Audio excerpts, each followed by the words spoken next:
My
name is Denise Sperling. If you've been involved in an accident, call me and I'll fight for you. I'm not an actor or a celebrity spokesperson. I'm a real trial lawyer, and I'll appear before real judges and real juries on behalf of people with serious injuries. So when I say I'll fight for you, I mean it, and I'll back it up. If you've been hurt in an automobile or 18-wheeler accident, contact me toll free at 866-529-2444, and I'll fight for your rights. Think about this, Jeff, man. This is the same culture that allowed, how many was it, 120 million blacks to be kidnapped from the west coast of Africa and brought all the way over to this new world. Right. And we still here 400, 500, 6 years later, no help from our brothers in that. This is the same culture. Like what we still have the same disunity. Are in LA. Okay, all right. So here, bro, why is that bad if it benefits them? Because they came together to. Why is that bad if it benefits them? This is what they're doing it because it benefits them.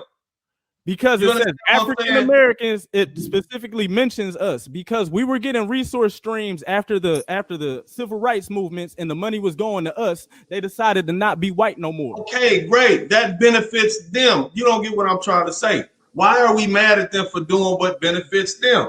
Because that was a move against us. They were like, hey, these black people get money. But why are you mad at them for doing what benefits them? I'm not mad at them for that, but we should do the same thing and on some op shit. There we go. So take the answer, brother. And you know what that means? That's what I've been saying this whole time. Unity. Don't worry about what they're doing. You focus on unifying yourself. See, all this complaining about what the next man is doing that benefits him, that's not taking us any steps further. But she's not going to have any access to that 800 million. Now, she probably was getting $1 million a month from her husband. I can't see how he didn't have $1 million. Here's a black card, baby. Go do what you do. But so now she's in a situation where, damn, I'm about to lose everything because I had a miscalculation. And that's where the old saying go, pigs get fat and hogs get slaughtered. That's what old brother said. So she tried to be a hog and now she's about to get slaughtered. You see what I'm saying, bro? So, that's unfortunate, but I don't feel sorry for Dr. Dre. I feel sorry for the guy that's making $15,000 working at Sam's Club or Walmart, who has 2 kids by a woman who has 3 other kids, and he the only one paying child support, and his child support goes to paying all these other kids. That's the one I feel sorry for. Well, I've been practicing law going on 21 years now, licensed in Texas, Louisiana, Illinois, and New York. I'm also licensed to practice in several federal courts and the United States Supreme Court, along with the Fifth Circuit, U.S. Fifth Circuit Court of Appeals. I started off at Grambling State University. I went to Southern University for law school, graduated in 2000, took the bar July 2000, scored a perfect score. And then when I went on to Tulane University Law Center, where I got an LLM in environmental and energy related law. My love has always been tort law, environmental law. I started off wanting to be a biologist. Well, I wanted to be a veterinarian. Then I kind of said, I don't know about that. After they had me dissecting rats. So I'm like, I think I'm sticking to the lawyer stuff. But either way, I enjoy what I do. I've now I practice personal injury law in Texas, mostly Texas and Louisiana. And recently, since 2017, I've been heavily involved in environmental tort litigation here in Houston. And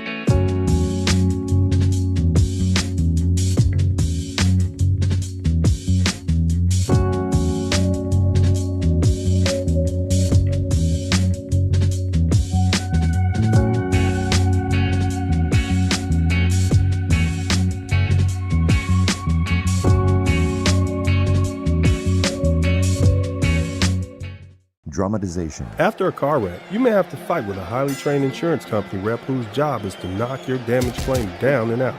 It's a bad idea to enter the ring alone against a trained boxer, and it could be a bad idea to fight against a big insurance company by yourself. When the bell rings, attorney Denise Sperling will be there to fight for your rights. If you've been seriously injured in a car wreck, call me, attorney Denise Sperling, at 866-529-2444. That's 866-529-2444.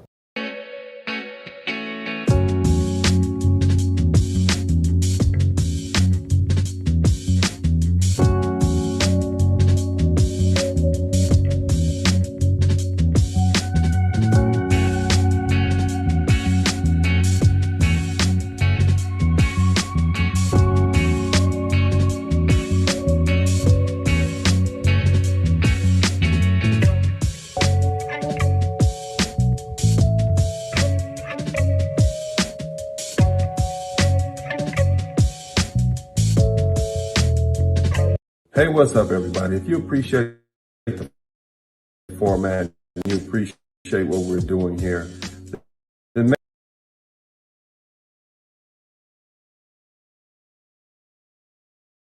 make sure you contribute to the Cash App. Make sure you contribute to the PayPal. Make sure you donate to the Super Chat. It's only you and your contributions that keep this thing going. Thanks. And we got a lot of stuff going on politically. And the question that I presented today for the brothers here is, well, this is my statement. Just because Trump has been voted out doesn't mean that the show is over. 70 million fervent followers voted for him in 2020, despite knowing all of his shortcomings. Trump is a symptom. He is a reflection of how nearly one half of Americans feel. How does this affect Black men? Let's talk about it. And as the opening statement, it was 2021 and beyond, 70 million Trump voters aren't going anywhere. Look, unless you've been living under a rock, you know that 5 people have been shot and killed in Washington, D.C. As of now, related to the protest outside the Capitol building. One of them is this gentleman, Benjamin Phillips. He basically runs a Trump website, pro-Trump website called Trumparoo, where patriots can mobilize against the corrupt, communist, Marxist, scummy Democrats. Here's another one. We just learned avid Trump supporter Kevin Greeson, who regularly posted online about getting his guns and taking the country back, was one of the 4 people who died in the siege. It was 5 people who died in the siege of the Capitol. Post from Greeson wishing bad things to happen to Nancy Pelosi and identifying with the Proud Boys were found as well. So here's what I'm saying, fellas. You know, these guys, these people are not going anywhere. Because see, all that's going to happen is once these white folks, you know, nature's going to take its course, and 50, 100 years from now, this is going to be predominantly probably a Latino country. You see what I'm saying? You gonna still be mad? Because they not what a bad thing. I mean, what are they? It's just another group of white folks. They're gonna do what different last name. What are you gonna do to benefit you? I can't be mad at Ariel or other Hispanics for doing what benefits them, bro. My Slim told me this a long time ago, man, when I was a youngster, man. He's a hustler. Anybody who reads my book, he said, man, you never get mad at another man about his own stuff. I can't get mad about it, the Hispanic man for doing what's in his own benefit. Hey, I can't get mad at the white man for doing what's in his own benefit. You see what I'm saying? If I'm weak enough that what he does F's me over, that's my own damn fault. I mean, You it gotta was on look the out for it was yourself. on You the gotta sneak. look This out for happened your before I own was family. born, bro. This was your generation, 1980s, the early 80s. It was Man, right how old there. are you, bro? How old are you? 36, bro. You 36. I'm 46. We the same age, bro. I'm 48. We the same age, Megatron. You a grown man. You not a baby. You a grown man. We the same age. You understand what I'm saying? We're viable and living at the same age right now. It's just as much your responsibility as mine, brother. What advice do you have for black men who are being shamed and people harassing them and stuff about, the wife that they choose, women they want to date? What's your advice to these brothers, man? I mean, focus on your purpose. Like they need to keep their head down like you did, and focus on their purpose, whatever that may be. I would say also try and get yourself into a situation where, you're free. You have a job that you can work online. So you can optimize your time doing other things or start another business. I mean, that should be your focus. The haters are always going to be there. They're not going to disappear. All right. And you just got to keep focused on your purpose and do you. I mean, we used to have that back in the day, right? Before, focus on yourself is just do you, and everything else should, iron itself out. They didn't do. We won't pick sides. What we won't do is get ourselves involved in these sort of political skirmishes that have been going on between the two factions in this country for hundreds of years. What we need to do is take this opportunity to build our own infrastructure, deal with our own internal issues, and not get baited into Republican and Democratic talking points or conservative or liberal talking points. It really doesn't matter, because at the end of the day, they're just trying to figure out who's going to be in control of these resources that the dominant society has taken from the rest of the world.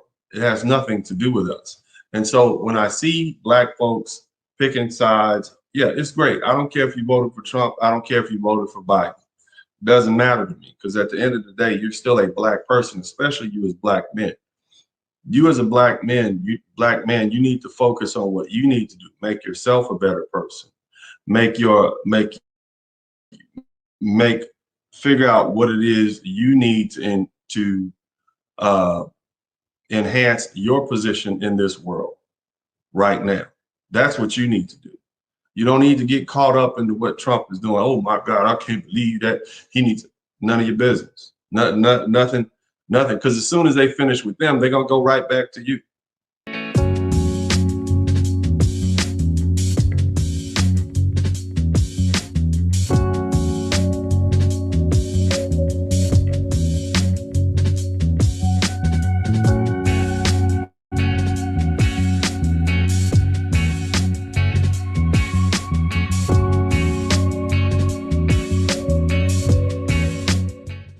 Hi, my name is Denise Sperling. I'm not a lawyer, but my daddy is. Yeah, if you've been hurt in a car accident, call my daddy. No need to scream and yell like a little kid. Yeah, no, My daddy will fight for your rights. yeah, fight for your rights. If you've been involved in a car accident, call my daddy, returning Dennis Sperling. Hello, I'm attorney Dennis Sperling. If you've been injured in a car wreck, call me at 713-229-0770. Call my daddy.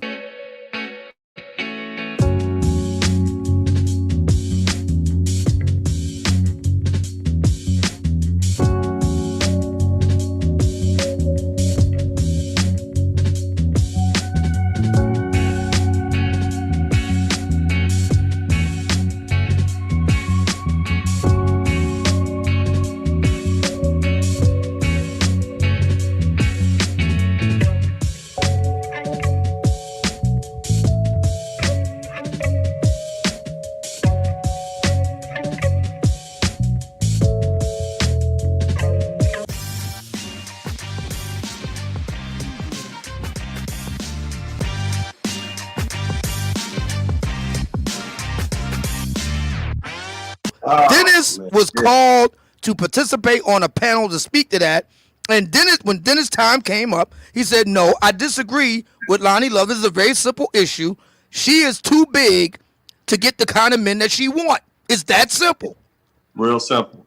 Real simple. And anybody, I mean, is anybody willing to tell the emperor that he has no clothes on at this point? Like, who's going to stand up and just say, no, it's because you weigh like 350 pounds. That's why you can't get the men that you want. That's why you can't get these top-notch men that you want. You know, and nobody's willing to, you know, say that, man. And that's just unfortunate. But you know what? Part of being an adult is not being able to get everything you want. That's true. You know, that's true. And unfortunately, a lot of these sisters, man, they feel like they're settling for a brother that works at the local Exxon plant that makes $120,000 a year. They think they're settling for a police officer up in New York that makes $180,000 a year. They think they're settling for a brother who's a school teacher or administrator making $80,000 a year. In their mind, they all deserve a 50 Cent. They all deserve a Barack Obama. They all deserve you name it, a Future. You see what I'm saying? Right. So, man, and you also brought up Trump. So I'm going to ask the question, the elephant in the room is, why is it that the recent polls are indicating that 25% of black men are set to vote for Donald Trump? He's a racist. He doesn't like anybody. He's mean. He's foggity. He lies. He's got a bunch of side women. He's a bad man, according to some of the cable news outlets. Why is it that black men are voting for Donald Trump or set to vote for Donald Trump, according to the latest polls or some of the polls, to the tune of 25%? Can you please explain that phenomenon? Whereas, by contrast, black women are still on the Democratic side and voting for them in the upper 90s. Can you, by your analysis, can you explain that to the audience? Well, I'm thinking that black men are growing more and more frustrated with these left politicians, and they came out in 7% in 2016 for Donald Trump, and the number has increased because when they look at the cities that are run by Democrats, a lot of these black men are not seeing any sort of progress that benefits them. So they look at these Democrats and they're saying, I'm not getting what I need, especially working class, everyday black men out here. They're not seeing any sort of tangibles being offered to them by the Democratic Party. So a lot of them left us. And one of the things that led to a lot of them leaving in 2016 was the fact that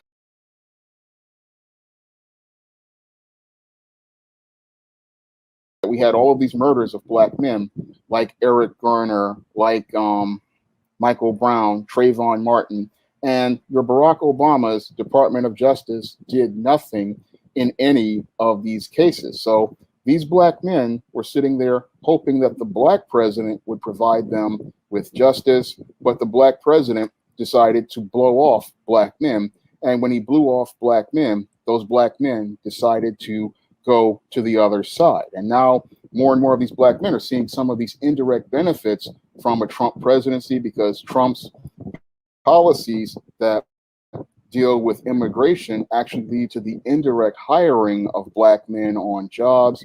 And these black men are seeing that they can get employment, they can get economic footsteps that they couldn't get as related to the Obama presidency. And they're also seeing that the Trump administration has made a few little inroads here and there as related to trying to get justice for black men in some cases. Now, I'm not saying all cases, but we've seen in the case of the cases like George Floyd, we saw some action, I think, as related to that case. Whereas Barack Obama did nothing, his attorney general in the case of George Zimmerman practically ignored black people.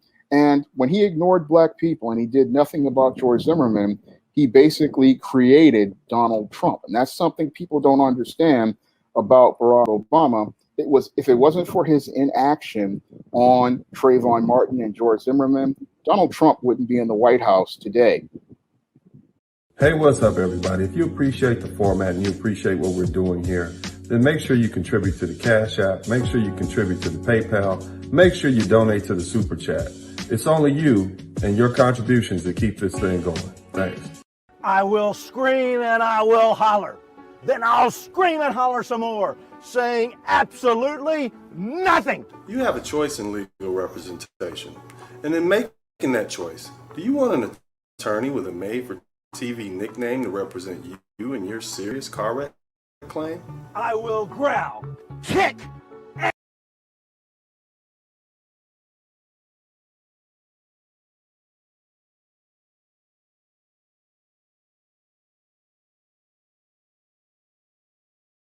and scream. My name is Denise Sperling. If you've been involved in a motor vehicle accident, contact me toll-free at 866-529-2444. The choice is yours.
What's up, everybody? This is Denise Sperling. We're back in for our evening session. You know, as a follow-up to the conversation I had earlier, which was basically poking holes in this so-called femininity movement, I'm now forced to follow up with a discussion about Black men raising their standards. And I'm going to tell you guys, nothing upsets women the most, especially our sisters, more than me telling them to telling Black men to raise their standards. Basically, what I'm doing is I'm telling you, you don't have to take less. You don't have to just take any woman who's available. And you should have some expectations on the women that you're dealing with. If you're grinding, if you're trying to make yourself the best person you can be, there's absolutely no reason why you should take second or third best available. Let me tell you something. You know, of course, people can turn over a new leaf, but that doesn't mean you have to be there to rake those leaves up. We're talking about a society where thoughtism is uplifted, where, you know, a woman can have been a former a nude model or escort and become the first lady. We're talking about a society where we look up to where ex-strippers are dictating the culture that our young daughters are looking at. So in a situation like that, you're bound to have an issue with finding good women with standards that you would want to your children to have. So, I mean, what do? We got a society filled with, you know, ex-strippers and sugar babies. So, I mean, we're forced to pick from that. We're supposed to like that. And then on top of that, you have a society where the norm is for a woman to have a child outside of wedlock. And then you're supposed to accept her and that child. Now, some men are fine with it, but then there are others who aren't fine with it, but they're guilted into accepting women like that. You know, no different than when I was talking about earlier, the femininity movement. You have a woman who's basically been, you know, doing everything that men do, you know, her entire life. And then now at the age of 35 or 40, she's taking femininity classes to try to learn the tricks and how to trick you into desiring her, or trick you into marrying her so that she can get the bag that you've filled up with gold and riches. I just think this is a travesty. And what I'm here to tell you guys is you do not have to accept less. You deserve better, and you should raise your standards. And I know this is rough, and I know there are a lot of ladies who follow my page and you might not want to hear it, but if you have sons or nephews or men that you love, you would want somebody to tell them the same thing. Matter of fact, a lot of you women say the same thing to these men. Now, I don't normally give dating advice, but here's the thing. I'm an advocate for Black men being the best men that they can be. I'm an advocate for Black men standing up for themselves. I'm an advocate for Black men being the best they can be. So, you know, what am I supposed to do? What am I supposed to just ignore the obvious? One of the biggest decisions you make as a man is the type of woman you decide to settle down with. And so, I mean, what kind of uncle would I be? What kind of mentor would I be? What kind of man would I be if I told these men that any woman that they find is acceptable? And it's just not true. So shout out. Good evening, everybody. Thank you, Abdul.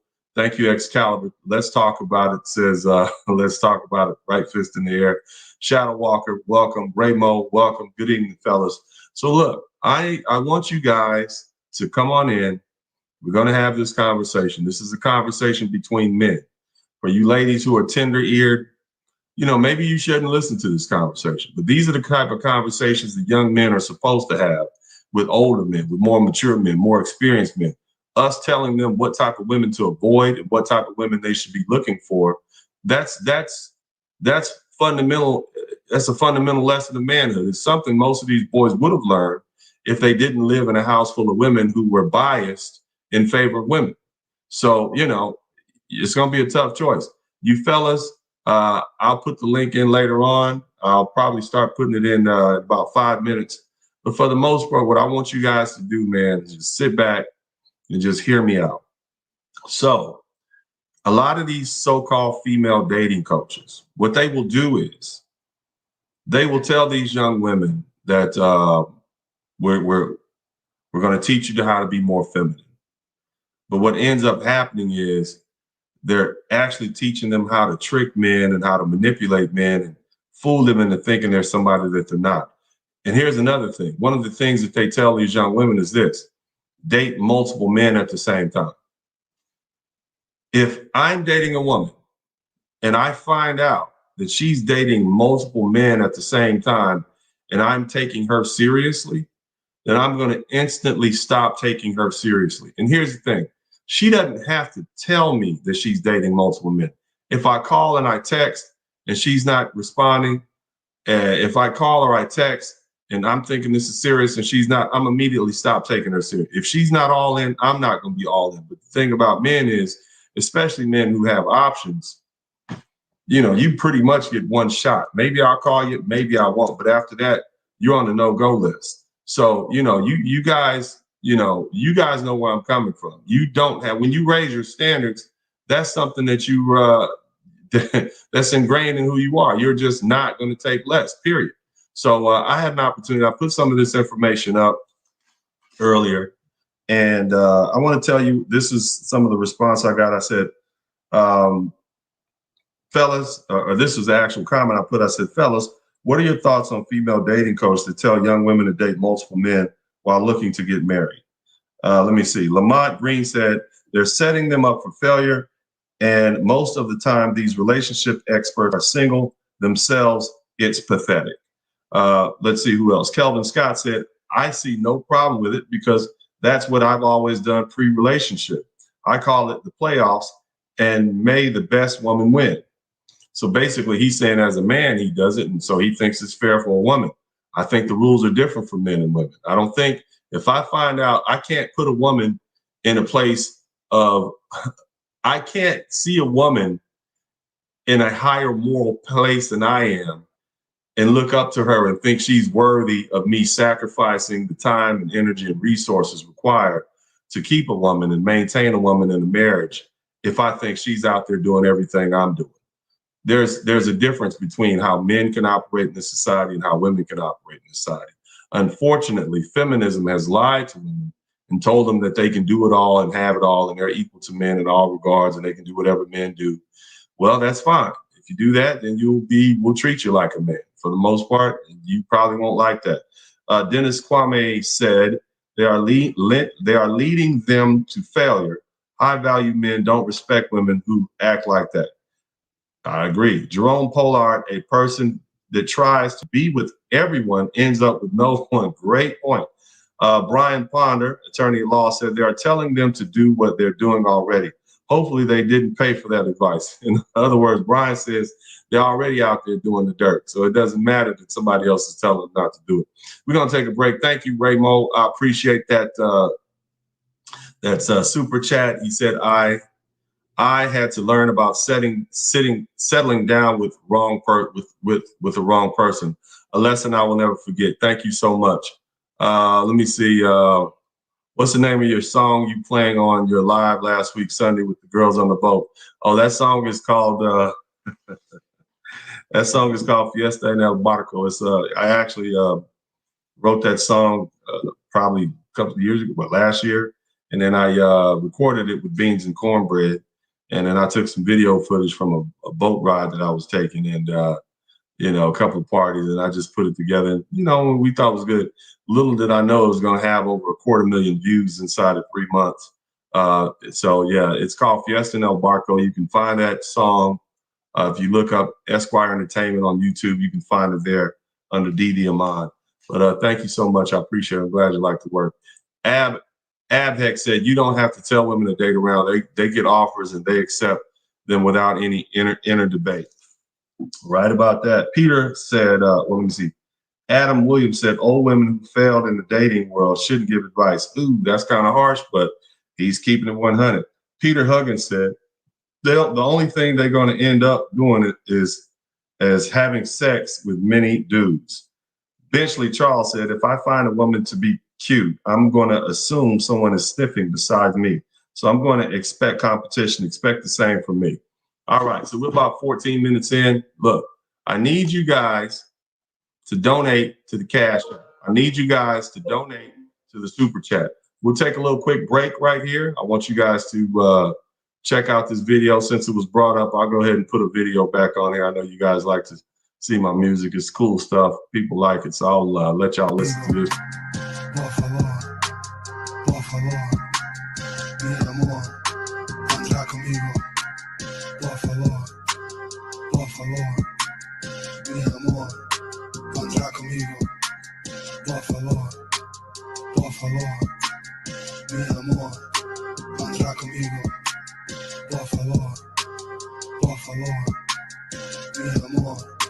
She's sliding down, I'm posted up. Took a first class flight down to Bogota. Sitting on top, we above the law. Took a pull of that dro smoke, all we saw. That's all we saw, that's all we saw. Cloud of smoke, that's all we saw.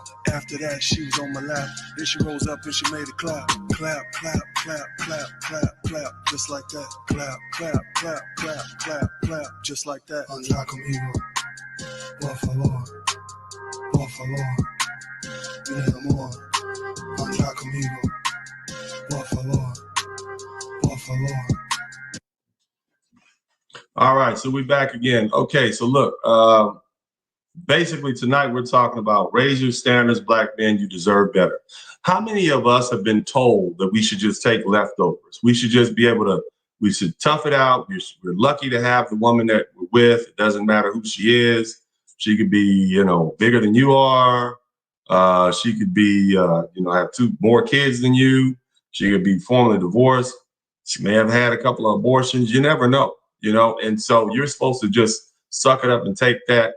I'm telling you, black men, to raise your standards. I want to know, why do I get so much pushback from telling black men to raise their standards? If you have sons, if you're a woman, and then I'm going to talk to the women, and I'd like to get some women calling in. If you were a woman and if you're a woman and you have a son, wouldn't you want somebody to tell your son to raise their standards? Why is it that black men are expected to take just any old thing? I mean, why is it that we're expected, even amongst other races? What I find is oftentimes black men will go to different places, and the same women that women from the races, the women from races, well, let me say it like this. There are women in races that know that black men will take them. She may be in her ethnic group or her culture undesirable, but she knows she can always come in and get a black man. Why do we have that reputation? Largely because we don't raise our standards. And I want you men to begin to raise your standards. When you do that, you'll get treated better. So this is what I want you guys to do. First of all, make it up in your mind that you deserve better.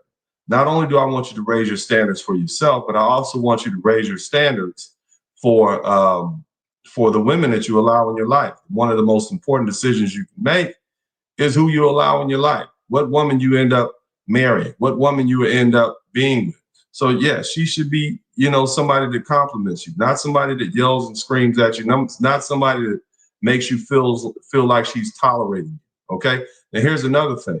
Sometimes we confuse raising our standards with a woman who is who has more education than us or makes more money than us. Here's the trick about that. Oftentimes, fellas, what women will do, women who have some moniker of superior of power or authority or higher social status than you, they'll pick a man who has less money and less education or is in a compromised position, like a gentleman who may have had some criminal record or felony conviction, so that she can always have power over you. She'll let you move in her house, drive her car, use her things, just so if you get out of line, she can take those things back. I know men who've had that dealing. And that's why one thing you should do is you never move in with a woman. You never allow a woman to be in charge and be in control of your livelihood and your living conditions, because what will happen is when she gets angry, she'll use that and throw it against you. Whatever slight it is, she'll be training you like a little dog. You don't want that. You don't want to be a grown man and be subject to some other woman's or subject to some woman's whim. That's just not a good look. And that's just not the way to maintain peace of mind and happiness. Dayu Aman says, I asked a female friend, would she want her son to date a substandard woman? And she said, if it makes him happy. She only said that because she sees herself as substandard.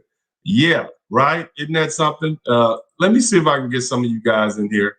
I'm going to open up the stream. I want you guys to come in here. Tell me some of your stories. Tell me what happened when you decided to just accept what was available as opposed to raising your standards and doing better. Now, raising your standards and doing better doesn't always mean you're going to immediately get a result. I had a young man talk to me the other day, and he was telling me about his situation. And he was basically saying, you know, I was homeless for a little while. I got a son. I'm just now getting on my feet. And, you know, I'm thinking maybe I want to start dating again. Now, my first impulse was to tell him, just chill out, man. Get yourself together.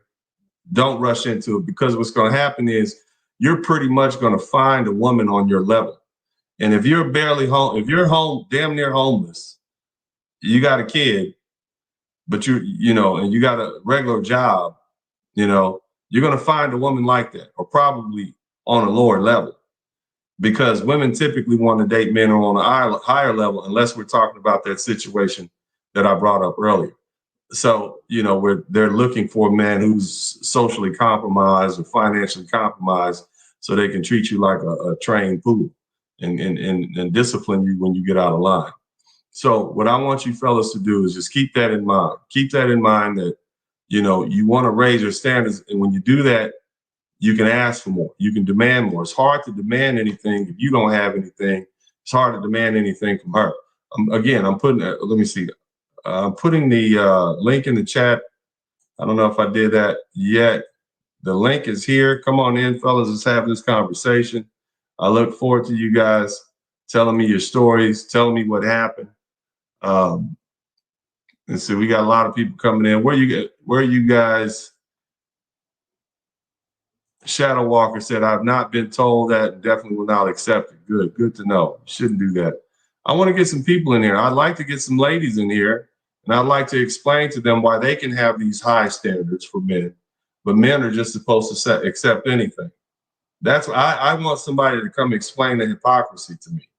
I want somebody to explain to me why men are supposed to accept women who come in with the false feminism, a false feminist femininity thing, but they don't like it when men come in and fake them out.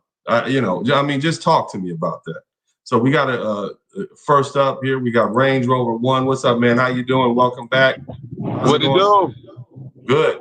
I'm on the road. That's why I said Range Rover 1. I'm rolling. Cool, man. I'm listening on the system. You feel me? Yeah, man. See, the thing is, man, I think what happened earlier, man, I started talking to the brothers, and you know, I typically only go for about an hour and a half. But why is it that, you know, but towards about the last 10 minutes, I just start talking about the hypocrisy that men have to face, especially black men. Like, here's the thing. I've noticed that there are black women who will take a white male just because he's white. He may not have a job. He may be unemployed. He may be out of shape. He may have all these other things that women normally say they don't want from a black man, but they'll accept it from a white guy. And see, I'm telling the brothers, you need to raise your standards. I don't care what they'll accept. I don't care. You raise your standards, because they'll accept a white man who may have far less credentials and demand hardly nothing of him, but you can have a black man who is damn near Superman, and she'll still find reasons why he's not good enough. And so I'm telling these brothers, you know what? You don't have to take that all around, just raise your standards. What are your thoughts on that, Range Rover? I partially agree with you telling guys just to raise their standards. But if one should raise his standards, he has to raise his self standards also, and he has to improve himself and not just require higher standards from a woman, but he has to change some things and better himself also, because you can't have guys out here talking about they got high standards for women and they can't even afford their women. They can't afford to put a roof over their own heads, but they saying they got high standards for women. I agree with that, but my thing is, even if, here's the thing, that's typically not the problem. Typically women demand men who are on much higher levels than themselves.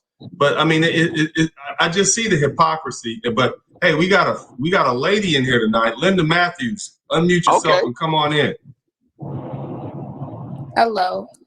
Good evening. How are you, Linda Matthews? How's it going today? I'm good. I'm just here because I saw the earlier broadcast and I had some points that I agreed with you on, but felt like the rest was not really addressing the full story of this movement. Okay, and you're referring to the broadcast we did today related to the femininity movement and the fake femininity. Is that what you're saying? Are you saying you think that women should be allowed to fake men out with their femininity? They've been masculinized their whole lives, and then they just come in with the fake femininity at the last minute. That's like throwing a Hail Mary to the end zone. You understand that reference? But go ahead. I don't want to interrupt you. I appreciate having you here. We're all going to be gentlemen. Thank you for coming. But you know, this is the frat house here. So, you know, if you want to come talk to the fellas, you're going to get to, you know, we're going to talk to you. We're not going to hold back. Yeah, I can understand that. I respect the space, and I'm just here to put my input in, see how it's received. I personally am not a fan of the femininity movement, but for a different reason. But I see the need for it because traditional femininity or femininity in the Western society is typically only reserved for white or lighter skinned women who can play those tropes that you typically associate femininity with. And so for Black women who have been left to carry the burden of the Black community and raise their own children and grow up in urban violent neighborhoods, I think a movement like this offers them some hope that they can connect with their womanhood and truly embrace their feminine core. But in my opinion, I think that this shouldn't really be a movement, because if we are about feminism and equality of the sexes, then why are we trying to go back to the past when, you know, everything's about female empowerment now? Okay, I get what you're saying. Let me let these other two callers in, and I'll be right back to you. I got some stuff for you. Hold on a minute. Mel, AB, introduce yourselves. What's up, Dennis? How's it going, man? All right, is that Mel? AB, are you there? Yes, sir. Yes, sir. All right, so we got a lady caller in. I'm going to have you guys mute yourselves because she made some good points, and I want to address them. I mean, you know, we're gentlemen here, but we just speak honestly to the lady. So basically what you're saying, Miss Matthews, is that, and you can unmute yourself, Miss Matthews. Basically what you're saying is that women have stepped forward, and so there's no need to regress back to femininity. And on top of that, because Black American women have had to grow up in urban environments. In other words, they have had to be tough. They have an excuse for their masculinity. Is that what you're saying there, ma'am?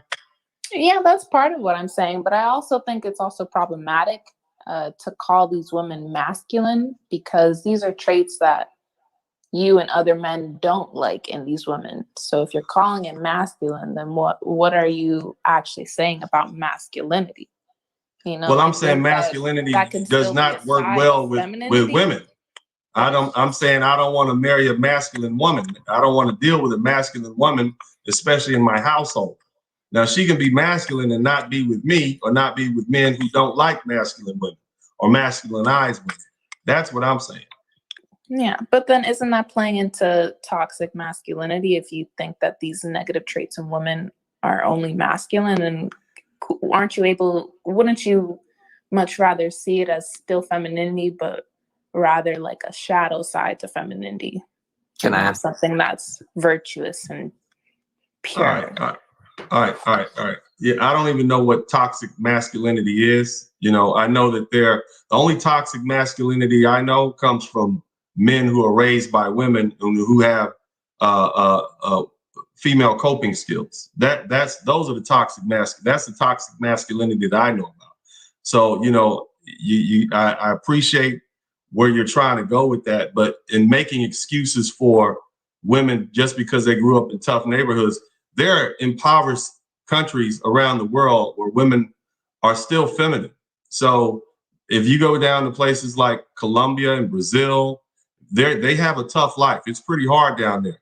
And there are even places over in Asia and other places. They're at war, but you don't find the women bucking up against the men, arguing with them, emasculating them, effeminizing the boys. So, I mean, what's your response to that? It sounds like you're just making an excuse for women who want to misbehave and be manly and abrasive. That's what it sounds like to me, Ms. Matthews.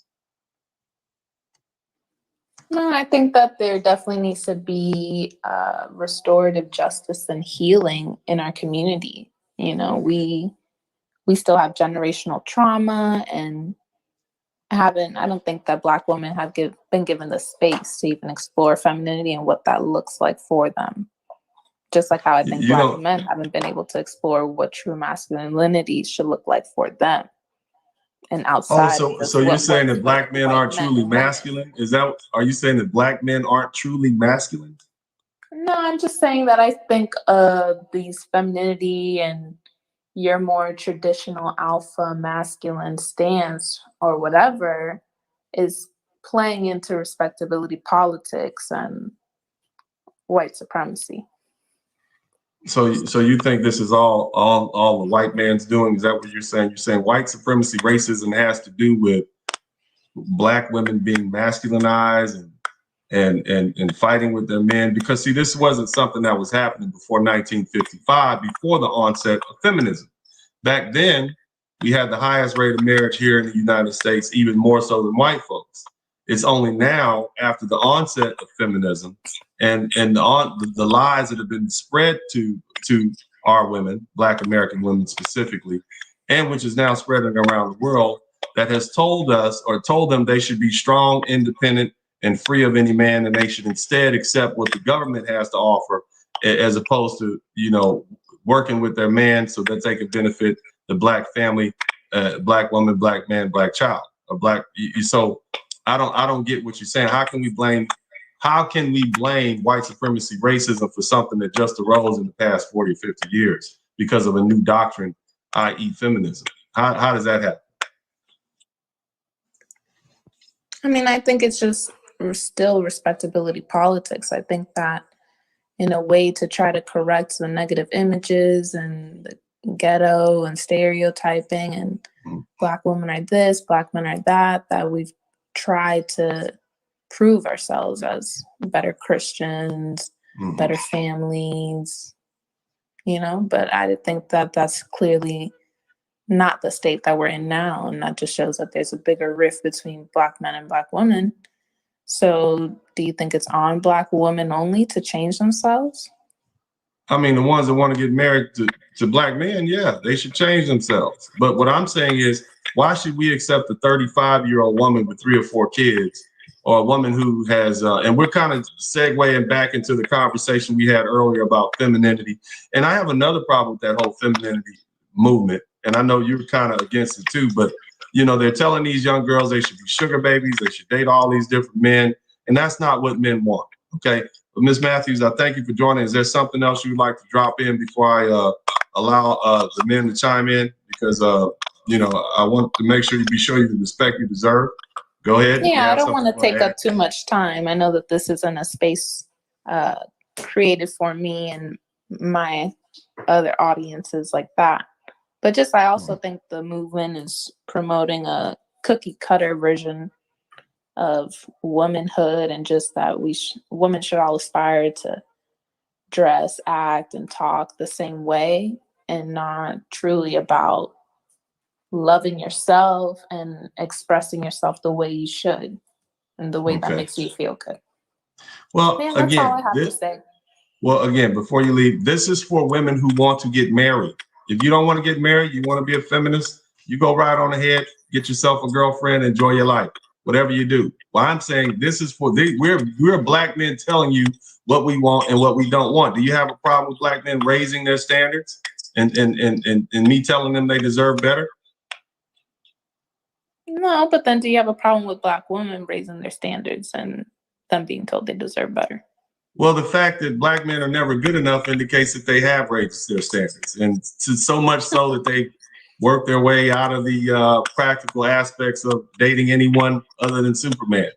But thank you very much, Ms. Matthews. I appreciate your call. You've been inspirational to someone, and thank you, and have a good evening. Have a good night. I'm gonna let the fellas in mail. AB, would you guys like to chime in on this? Yeah. Hello, how you doing, Dennis? I'm good. How are you this evening? I'm fine, brother. I'm fine, man. You just spoke one key fact we was telling her. And definitely I wanted to, if she's still listening, I wanted to score on this. Just like you said, before the 1960s, our black marriage rate was at an all-time high, 80%. And we went through worse times back then than we are going through now and stuff. But like you was about to point out, and I'm going to point out too, when they allowed white woman feminism into our community the way they did and stuff, and thinking they wasn't being treated as equals, that was a false narrative, because even before 1960, despite all we went through, we were still treating our women as equals, you know what I'm saying, from our standard point of view, and we was living fine. She doesn't want to acknowledge the fact that most majority, let's say, I'm going to use that as an example. You remember the situation that happened with the Ayanna Saved My Life, Alicia Ray's mother? Oh my God! I don't really watch a lot of that, but what happened? Yeah. Tell us. But her mother, right? She ran away from home because her parents, was into picking cotton and everything. You know what I'm saying? Mm-hmm. And the fact I'm bringing up as an example that we have some women that rebelled over the traditional movement, despite that technically their mothers was being taken care of and living more happier and stuff like that. But due to the fact that they women wanted to rebel and fell for certain rhetorics, like just like you said, second wave feminism and all that bull crap, this was the planted seeds of the demolish of the black family unit and everything. Okay. And then let me get started on the 1980s. All right, hold that. We're going to get AB in, and then we're going to get, we just lost RD. AB, I want you to chime in. Mel's had this. I appreciate you guys waiting patiently. AB, what do you think? Why is it there's such a pushback when people like me tell black men to raise their standards and that they deserve better? Where does that come from? Why do they want to keep our standards so low? Why do they want us just to accept anything? Well, I don't think it's any of it's well thought out. I just think it's natural pushback. Same pushback we would get if we said the sky was blue. It's a known fact, yet you would still have someone out there disagree with you and give you some sort of resistance. Mm-hmm. But I wanted to add something to what the young lady was saying. Sure. I think the nature of masculinity is uncompromising. And this is the one. She said black men don't know what real masculinity is. Apparently, we need to work on it. That's what she said. Well, there's a certain level of unmolded masculinity that exists within each of the sexes, right? I mean, this is like your natural energy. So it's going to be expressed a certain way. I think masculinity is uncompromising. The nature of femininity is compromising. You know, it's already compromised. So I don't know. And then to what the other guy was saying, I wanted to add that, you know, those hard times that we went through back in the days created character. And, you know, I think we live in a materialistic society now. So, you know, materialism is like spiritual bankruptcy. I don't think there's any walk in any of this damage we've done backwards. It's only going to be for the chosen few at this point. The rest of us should probably just accept the fact that we'll probably, you know, be alone. All right, RD, welcome to the platform here. So tonight we're asking Black men to raise their standards and telling them that they deserve better. Why is it that we get so much pushback from that from the public? Go ahead. Okay. How you doing, Brother Dennis? So to me, it's pretty simple. I think it's a situation where we have more options as Black men. Mm-hmm. That's the reality of the situation. We have a certain group of women who's on the bottom of the dating totem pole, and we're closer to the top. Not at the top, but we're more closer than you know, any other group of men outside of white men. So it's not about us stepping our game up. It's that when we step our game up, we can actually appeal to other women, and no matter how much they step their game up, they can't get as many options as we have. Mm-hmm. Okay, that makes sense. We got another person. Hands. I think we got unmute yourself. Hands street top. All right. Well. Oh well. So we lost that caller. So fellas, here's the thing. We back to Mel. Mel. Yeah.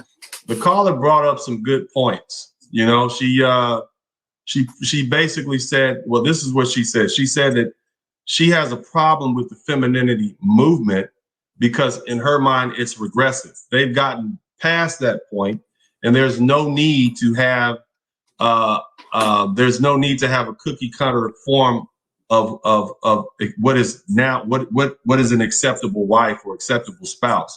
What do you know? Of course, you guys heard my point on that. It's like, well, this is what men want. Just because you call it cookie cutter, that's pretty much what men want. I think we can say hands down, most men, most masculine heterosexual men want a feminine, submissive woman. That doesn't mean somebody they can walk all over, but they don't want somebody they got to fuss and fight with and argue with every time, and just like they're out in the street battling dudes on the basketball court. So what are your thoughts on what she said about that particular subject? Oh, you know what, since we did that first round, look, we got 117 people in the chat room. We have 71 likes. Let's get the super chats up. The PayPal is up. The cash.me / Dennis Sperling. Pay some. Let's give some money to the Cash App. If you appreciate this program, if you appreciate me allowing these guys to speak and talk openly without fear of shaming, you know, I'm a gentleman. I'm not cursing people out. I'm not giving people a hard time, even though we have differing opinions. I invite people in. This is taking time out. I'm developing the system that we have. I'm developing program. You see the stuff is coming in good. Show your appreciation by contributing to the super chat, contribute to the Cash App. Let's get this thing going. Make sure you show your appreciation through that. Mel, go. Yeah. What you got?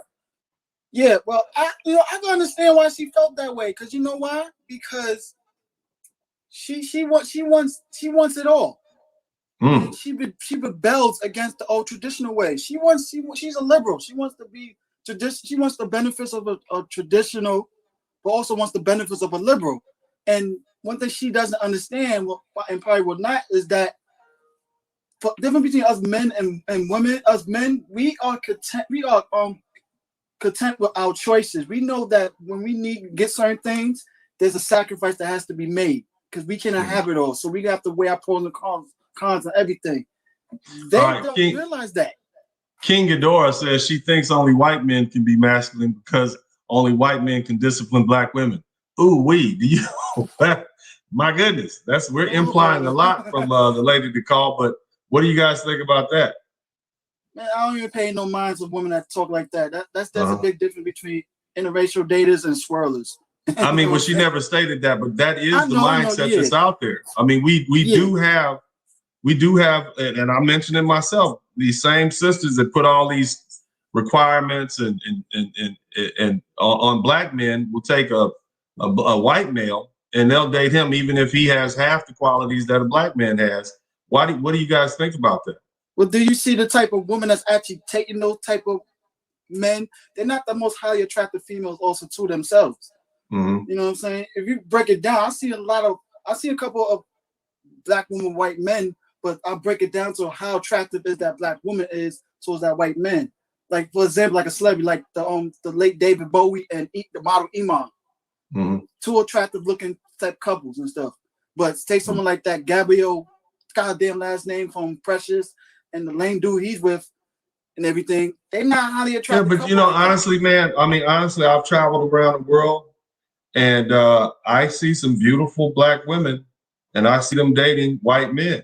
I do. As a matter of fact, I would argue that oftentimes, especially when you go overseas to Europe, when you go to places like, you know, when you go overseas, man, and even here in the United States and some of your, you know, bigger cities, especially up north, back east, northwest, these women, these beautiful black women are going for these white guys. And sometimes these white guys look like scruffy little, they look like scruffy skaters, you know? So I'm saying they don't have the standards. They don't ask of these white gentlemen the same that they ask for us. And I'm trying to figure out why. Well, I think another thing is also too, we starting to raise our standards and being that they don't want to accept that, we make peace with the fact, okay, if you don't want to accept that, then fine, we can go somewhere else. Just like, you know, your perfect example, Dennis, you find your queen somewhere else. You ain't have to deal with these, you know, U.S. Western women, and you find something better overseas, or you know, of another culture. Yeah, well, you know, the thing is, I would rather be alone and be by myself than deal with a woman that I believe is not worthy of me or my time. And that's what raising your standards. So I was willing to pay the price, and I pretty much spent about almost 11 years by myself after my divorce. Now, I did have a girlfriend. Some of you guys know that I have a child, but hell, even that woman, she was a runway model. She was from, you know, she was from the Caribbean, but she was still a runway model, but you know, whatever. I don't want to get too deep into that because, you know, there's always litigation pending. But what I'm saying is, if you raise your standards, you got to be willing to work on yourself and be alone until you get what you want. And a lot of brothers aren't willing to do that, you know, so we got a patience factor in there. AB, man, take it from here, man. What are your thoughts on this? Do you have any more developing thoughts based on our conversations thus far? No, not really, man. I'm just listening. Okay. All right. I appreciate it. RD, why don't you chime in here and give me some more of your thoughts on what either young lady said or what black men can do to raise their standards, or better yet, why haven't black men raised their standards? Why are we willing to take, because we got a reputation around the world for banging anything. That's unfortunate, but it's true. And it doesn't help when you see a brother who's probably 180 pounds walking through the local Walmart with a nice hefty sized white woman who's about 330 pounds pushing a stroller. I mean, why is that? What is the problem? That's what I'm trying to ask you, brothers. Anyway, I'm gonna put the link in the chat room. RD, you can take it from there. What's happening? How do we get the brothers to raise their standards, man?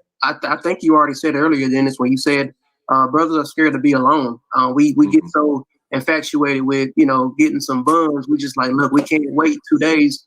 We can't wait a couple of years to get ourselves together. There's nothing wrong with, you know, handling your business, but we got to get more focused on taking the time to be alone, to not only find ourselves, but get ourselves together financially. And Dennis, you know this, we talked before about, working on yourself financially to get yourself squared away.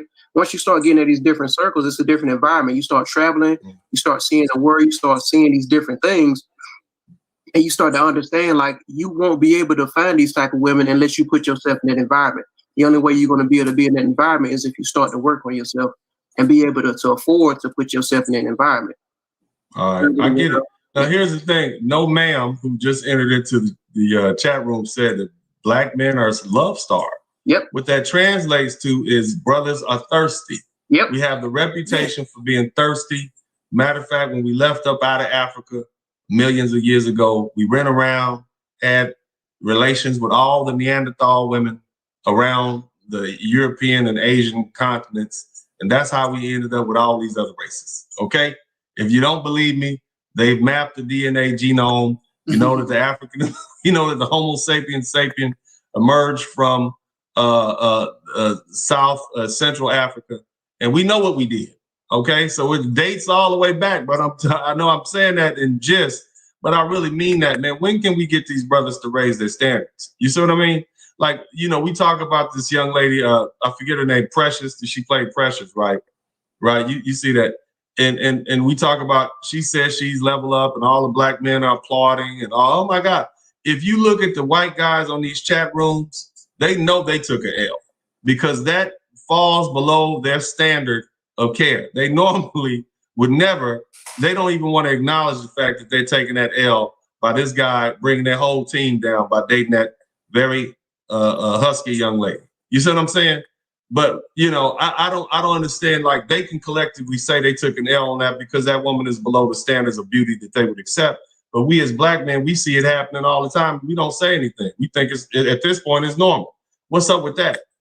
I wouldn't say they took a loss because technically he probably would have been with a more attractive white woman himself with that. Unfortunately, he probably was the one that lady, his racial woman looked over and stuff, and he settled. Man, I've seen some scraggly looking white dudes with better looking women than that, man. But I appreciate it. Let's let Game Changer and then Robert Phillips come in. Game Changer, you got the gist of the subject. You know where we coming from. Talk to me. What's happening? Okay, so we are our own worst enemy when it comes to that. You see, because of my occupation and also my major in college, I had time to deal with a lot of Asians, you know, both Oriental and Indian. And what I noticed is that they remain virgins for quite some time. And they're willing to do this because they will wait for a better deal. Now, in this process, nobody is shaming them. Nobody is saying, oh, you're not getting no pussy. You know, you lame because you're not getting no pussy. When was the last time you had some pussy? You know, like some of them go like 25. You know, without getting any, and they do not care. You know, if it takes them to the day they graduate medical school before they get their first piece of trim, they're going to do that. You know, period. You know, and there's this old trope, and you guys, I mean, unfortunately, I mean, damn, I hate to say it like this, but there's this old trope that we as black men are over-sexualized, not over-sexualized, but we are, I'll just say, hot in the pants. You see what I mean? We have these, and unfortunately, like, we play into that by not having sexual discipline, and it really, you know, it's unfortunate, you know. And I mean, how do we go about getting these black men? And there's something to it, apparently, because you guys are agreeing for the most part. How do we go into challenging these men, our brothers, to raise their standards, do better, and wait out for a better deal? Because it makes the whole team look bad. How do we do that? Or is that something we should even worry about? Or is it none of my business? You tell me. Well, let me finish my answer. Game Changer, go ahead. Yeah. Okay. So there's that aspect. We have it in our culture to where, you know, when a brother is waiting for a better deal, he is shamed into taking the deal that's available to him, which is generally not too good.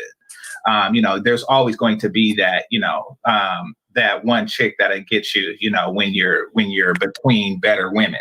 And then there's another aspect. Now I'm going to read a passage from a book called Brainwash by Tim Burrell. Okay, so quote, when you're in a room with a white man who thinks they are better than you, assume they have more money than you, certainly have more advantages than you, a black man can look at him and know, yeah, all that might be true, but I can fuck your woman and I could take her from you. It is a weapon of male racial warfare. Our sexuality trumps yours. So basically, you're saying that the only power that we have is to exercise the power of sex and procreation, and so that's why because that's the only power we have, we overutilize it and thereby misabuse it. Is that what you're saying? More or less? Yes, essentially, yes. A black man who's not having sex is a completely powerless black man because sex is a black man's power. Wow. So with that thinking, you know, black men feel that's the only time they feel powerful. Absolutely. So that's an excellent point. What's the name of that book again? It's called Brainwashed by Tom Burrell. It says challenging the myth of Black inferiority. It covers a lot about media and everything like that. So it's a very good read. So it sounds like we're gonna have to revisit that. I'm gonna get back around. We got Robert Phillips first, and then we're gonna go to Mel, AB, and then back to Game Changer. Can Robert Phillips. Yes, sir. What's going on? So you heard what Game Changer said. Basically, he said the reason that our only access to power in this society, this white supremacist run society, is the power that God gave us to procreate. So, what are your thoughts on that? Or what do you have? Maybe you have some other point you'd like to bring up. Well, for one, when you look at it overall, when we just looking at Black women messing with, other races, we see that a lot in Hollywood, and nobody is saying that, because when you see this Black woman, you see her with this white dude, and it's like, okay, well, success. That they quote unquote say that's what success is. No, by no means, no. The problem that we are having is Black women have just decided that, well, since we have been the forerunners in everything that you see politically, they're the ones with the power. But yet they don't have no power. And the problem that we're having is we haven't looked exactly what have we done as being men, and what has these females done as being females. See, we got on this, I want to be a pimp thing. And so when we got on, we want to be a pimp, they got on, okay, well, it's my thing and I could do what I want to do with it, which broke down the family. But we as people, we has totally forgot about that. Hey, this is what we has done. So order for us to heal as being a Black people, we must accept that. And Black women, us as Black men, we are accepting it, but Black women, they have chosen to just shy away from it and say, to hell with it. I think I see your point. So here's the thing. Basically what you're saying, because Black men went astray and we developed these different ideologies related to pimp culture, Black women said, well, hell, they going astray, we're going to go astray. So isn't it incumbent upon us as Black men then to come back and raise our standards and say, you know what, we're not going to accept this anymore. We are a new breed of Black men. We're not our fathers. We're not our grandfathers. We're not our uncles. This is what we will accept, and this is what we won't accept. We're not going to accept women yelling at us. We're not going to accept women who are, 30, 40 pounds overweight. We're not going to marry women who have children out of wedlock because we don't want to take care of those children. But how do we enforce that? How do we get together with the brothers and say, you know what, this at this point is apropos. This is not acceptable. Are you going to pull your homeboy by the coattail and say, man, that's a baby mama over there, leave her alone? At what point are we going to do that? And what are we going to do with the ramifications of that, the repercussions? Because people are going to say, man, how can you tell him not to love that woman he loved just because she has a kid? What's wrong with you? That's none of your business. Even though that's basically sanctioning a behavior that is undermining the Black community. I'll give that to you, Mel. What do you have to say to that? And this is following up on Robert Phillips' point. Definitely, y'all both making very good points about this. Definitely. My thing is, like, when we start holding ourselves and raising our standards, and sometimes I don't want to say enforce and stuff, because it could probably go worse if the dude doesn't want to take it. But even still, we have to let them know by setting examples. Okay, I was in your predicament, putting women on pedestals and everything, but I had to switch my mind frame thinking, and now I'm more successful with women, but also I'm not losing my mind, I'm not losing my money. Women's following me in my stand. I'm making them work for my attention, not the other way around, what you're doing and stuff.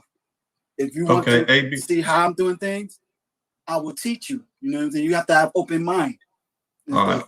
I want to acknowledge a few people because we're only getting the sparse super chats here. So I want to make sure I acknowledge those who are giving us. I'm gonna be right back. I'm gonna be right back. You can put me on mute. Okay, yeah, sure. No problem. Nick Cunningham, thank you for the super chat. I appreciate you. He said, thank you for the content. I do the best I can, Nick. Dr. Thunder said, enjoying your content. Glad to hear more Black-centric discussion centered around masculinity. Thank you so much for the super chat. It's you guys who pay these super chats and contribute to the Cash App and the PayPal to keep this going. So make sure you guys keep doing that. AB, here's the thing. Are you there, AB? Yes, sir. How do we enforce the standards? How do we suggest to our other brothers, hey man, raise your standards? Because I got some homeboys, they ravenous. I mean, if it's a skirt in the room, she could be 320 pounds. They're gonna holler at her, they're gonna dance with it. It's like, what do we do? How do we shame the shameless into having standards? Or do we just let them just take over? What do we do, man? Do we separate ourselves from it? No, there's nothing to be done, man. It's always going to be two sides of this, lifestyle. You got the guy that's going to be the monk, you got the guy that's going to be married, and you got the guy that's going to be out here trying to get it any way he can. So basically, but why is our reputation tied to those guys who are trying to get it everywhere they can? Why can't we raise our standards? I mean, why can't we be the ones who say, you know what, we're going to operate with discretion.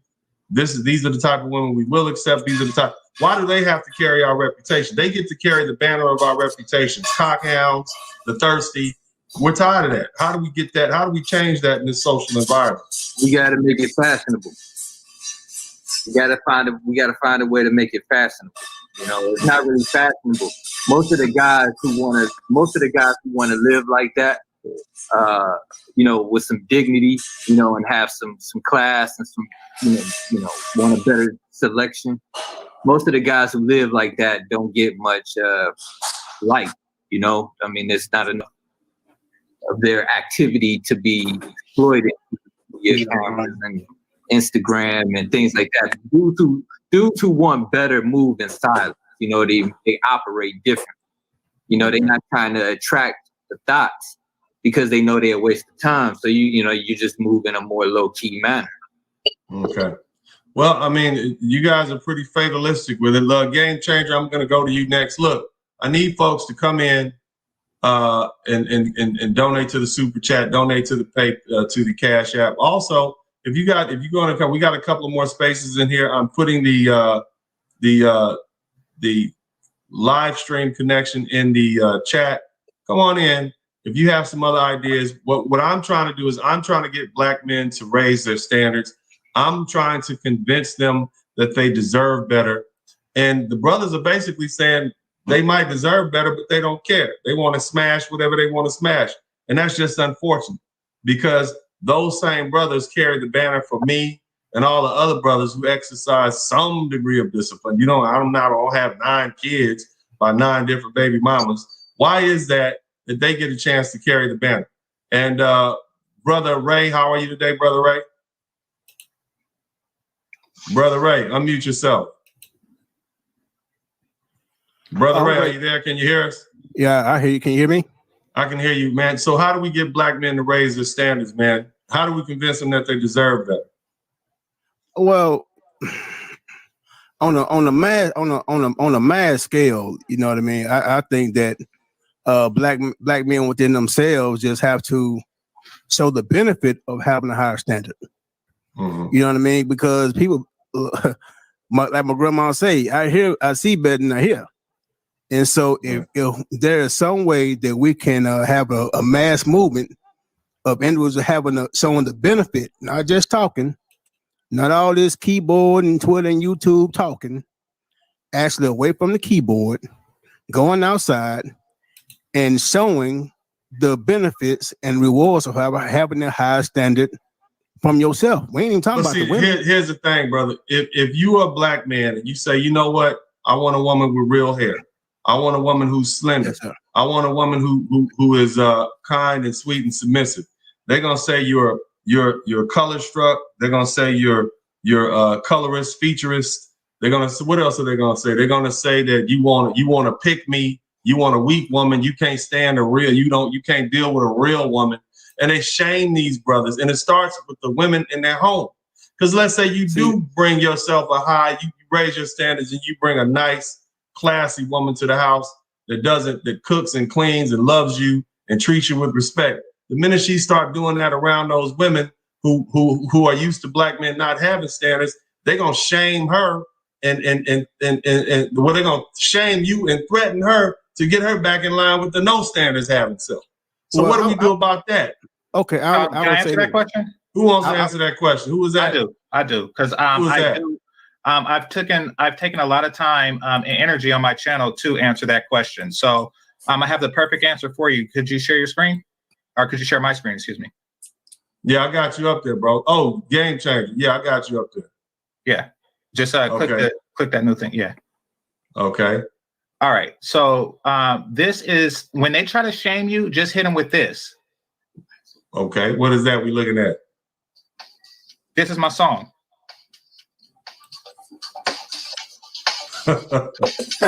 Man, I'm not about to play with you, bro. Come on, man. Just tell us what we got to do, bro. Come on. Okay. So basically, hold on. Let me turn it down. So I made a song dedicated to light-skinned women. Oh God, here you go. Go ahead. Here you go. We about to get letters and email. Go ahead. Basically, it's my way of saying you're not going to shame me. You could call me colorist. You could call me self-hating. You could call me anything you want to. I'm gonna like what I like. Your shaming tactics don't want to. You could call me gay for dealing with beautiful women. You know, whatever you do, your shaming tactics are ultimately ineffective. And the more you try to shame me, the more I will praise the light-skinned women.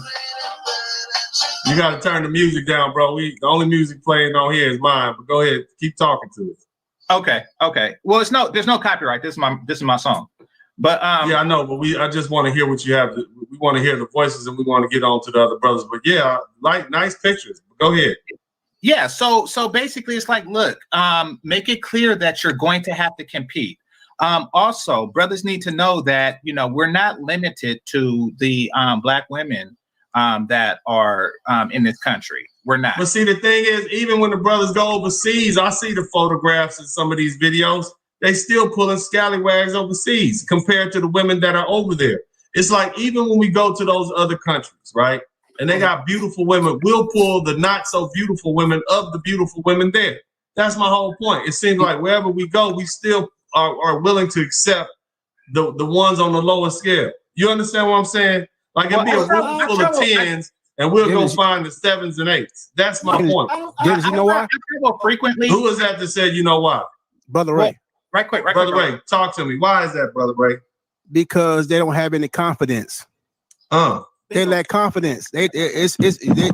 All this talking and all this alpha stuff, you carry the confidence, and the problem is you lack confidence. You understand? That's just a woman. She used her bathroom, fart, spank, take a crap, just like you do. It's just a woman. But the problem is, men have been led to believe, if I don't have any money, I can't get a woman. If I don't have this, I can't get a woman. So you go over there and still get intimidated by the same looking women in the States, and you still attract the same looking women that you would in the States because you lack the confidence. All right. So Jay, are you in the cat? Jay, are you still there? Jay. Okay. We're gonna send Jay on his way. Antonio, you up next. Talk to me. What's going on, man? I've been following you for a while, man. I like your work. I like what you do, and a lot of stuff that you talk about. I agree. And me, myself, I'm 28, a vet, and I deal with this stuff in my job on a consistent basis. You know, work around a bunch of women talking about, well, a man need to do this, a man need to do that, and I'd be like, I agree with y'all, but what do y'all have to offer a man? And why do y'all got to talk? I get that, but here's the question that I have for the panel. It seems like no matter what, the brothers, even if, like I said before, If it's a white woman, we don't get the finest of white women. We get the big ones that weighs 320 pounds with the ashy heels sliding through Walmart with the 2 light-skinned mixed babies. What's up with that?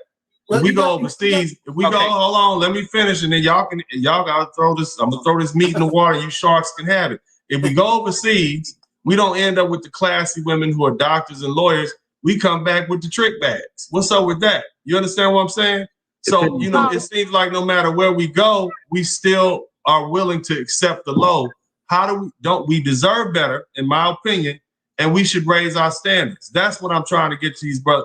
And why don't we? Is it a collective low self-esteem that we as black men have? Is this something we need to address? And if so, why haven't we? We'll start with Mel, then we're going to go to AB, Game Changer, Roger Phillips, Brother Ray, and then Antonio. Mel, you wrong. Give it to me. But definitely, I understand that. Yeah, but you know, the fact is, like, if they was getting those low bottom feeders overseas, then of course they getting with low bottom feeders over here. Because unfortunately, you know what I'm saying, someone hasn't like put them on the side and try to teach them how to raise the standards. Who's supposed to do that, bro? Like, that's what I'm trying to say. Who is supposed to do that? Aren't we supposed to do that for each other? Oh, of course, but see, the problem is there's different factors. Number one, of course, there's no father in the household. Of course, we know that. But also, two, bro, your homeboys are supposed to tell you to raise your standards. You see what I'm saying? I mean, what you letting your homeboy date strippers? You letting your homeboy date a dude who got 3 or 4 different baby mamas? You're not a good homeboy. That's not your homie. You see what I'm saying? If he let you go out like that, how can you call that a friend? He's supposed to pull you to a side, man. Leave that scallywag alone, bro. It's better to be by yourself than be fooling with something like that. That's what I'm thinking. But that's what I'm saying. I can actually speak on that because I've been through situations like that years ago when people was pulling me aside when I used to date this female with a kid and stuff like that, and she was playing the shit out of me. But I got so caught up just being with her, infatuated with her the way I did and everything. I didn't want to listen and everything. So also have to start with the person themselves. Yeah, I mean, AB, what I'm saying is I don't feel like, I think that we are so brainwashed to believe that we just take the last piece of chicken that's on the plate. It don't matter if it's a neck or a back or whatever, or the gristle. You know what I'm saying? Right. We take whatever's left. Why is it that we have internalized that we are not worthy of better? If black men began to stand up and just said, you know what, we're not taking this anymore, in all walks of life, things would change. But it feels to me like we're not willing to make that sacrifice. And if we can't make the sacrifice for our own personal selves, just to raise our own standards for ourselves and choose better women, how can we ever get out of this situation, bro? I mean, right, you know, AB, that's on you. What you got to say? The reason for that, though, a lot of us already have scars, and we don't want to put forth the energy that we think comes attached to a beautiful woman. You know, I mean, when I see a beautiful woman, I see work. You know, I see chores. You know what I mean? I know that this is an added burden. So you think ugly women ain't work? You think undesirable women aren't work? All of them work, bro. I think when a dude see a average chick, he sees some something he can just smash and dip. Yeah, but what does that do to you, man, when you just willing to take anything, bro? Well, I mean, what is, and because you end up, E40 said something like this. He said you end up, you stay with them H's, you're going to end up, you play with them H's, you're going to end up staying with them H's. You see what I'm saying? E40s, I know a lot of you guys don't know who that is, but that's a rapper from the E40 forms already, y'all. But anyway, man. So you see what I'm saying? Like, it's a trap. You understand? Like, but we need to in my opinion, we need to raise our standards, bro. But anyway, Game Changer, man, what do you want to, we only got like maybe another 20 minutes left. I appreciate the super chat. Black Men Brutally Honest said, hello, Dennis Sperling, Unfiltered, great content. What do we as black men need to do to raise our standards? Why haven't we raised our standards for all things? For what we'll accept in our community, for what we'll accept in our households, for what we'll accept in our women, for what we'll accept in our community? When are we actually going to say, you know what, enough of this? Because I can talk about raising our standards related to women, but the post says, raise your standards, black men, you deserve better. We got to talking about relationships just because the young lady called earlier and she wanted to talk about feminism, but I'm talking about everything. Why can we raise our standards for ourselves? Can we raise our standards for our communities? Can we raise our standards for who we're going to be and what we want to, instead of being a nurse, be a doctor? That's kind of what I'm saying. Instead of running 2 miles, run 4 miles. That's what I'm saying. When are we going to begin to challenge ourselves to be better men? That's where I'm coming from, Game Changer. What you got to say to that? Okay, so you have to have a healthy concept of delayed gratification if you're going to raise your standards. That's how you're going to accomplish anything in life. You eat your dessert after your meal, certain things like that. The thinking is that you take, instead of taking the nickel now, you work hard and you wait for the dime later. But we do have to change that mindset. As it comes to relationships, we have to cast a wider net. That's one thing, and that includes dating internationally. Now, you did mention something interesting, that the women there are still relatively subpar. Compared to the other women, that they might be better looking than the women here. I'm getting to that. Right, yeah. So what's going on? Because I travel quite frequently. What's going on in the brothers' minds is that, and in the women's mind is that they see us as low-hanging fruit because of our previous dating pattern. What happens is you do get they're aggressive. Like the average women of, say, Brazil will aggressively pursue you because they know that, pretty soon he's going to find out his true value. They look at us sleeping giants. They say, okay, we're going to get this guy before he finds out his actual value. And since most of these guys go there on vacation for like a week or so, they tend to do that.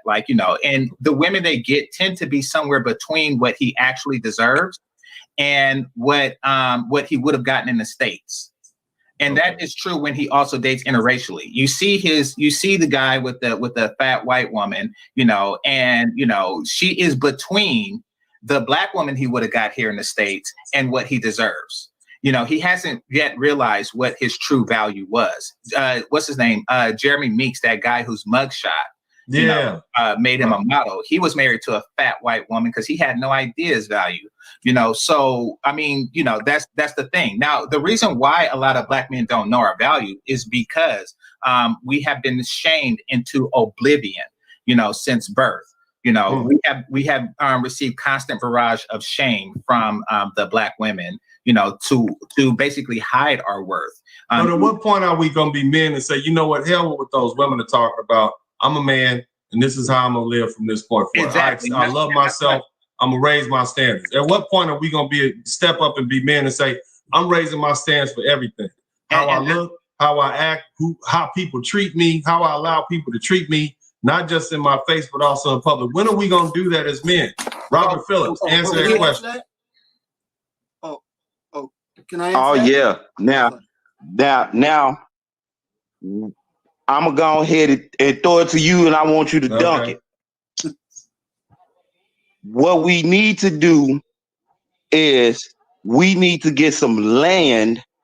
We need to put the paperwork. It don't matter if we have land. If we buy land, we're going to buy the first land out there because we have low self-esteem. You understand what I'm saying? That's what I'm trying to tell you.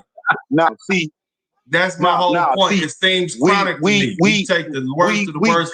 Our women treat us bad, but then they turn around and get a white man and treat him like a king. I know many of y'all seen it. She can be ornery and crazy with you at the house, but when she goes to that job, she's as meek as a church mouse with that white man that she works for. Sure, Bob. Her whole voice changed when you call up. Hey, hello, can I speak to Brenda Jenkins?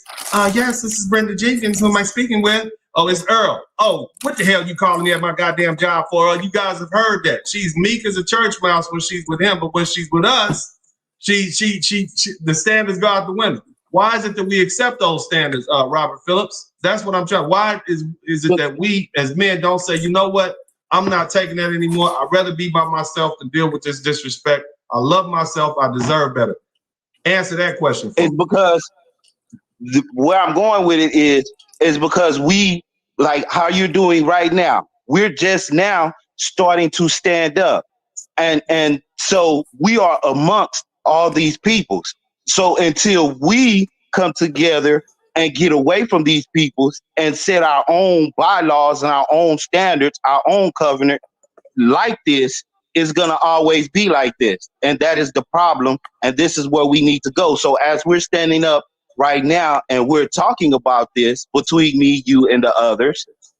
We're coming together collective. Now we need to make a move on getting some place and getting an area where we can all come together, do this, and say that we own this, and this is our laws, this is our standards. Get the hell away. We don't want you here if you're like this. All right, cool. We're going to take a quick break. Look, man, I want you guys to contribute to the Cash App. In the meantime, enjoy the view.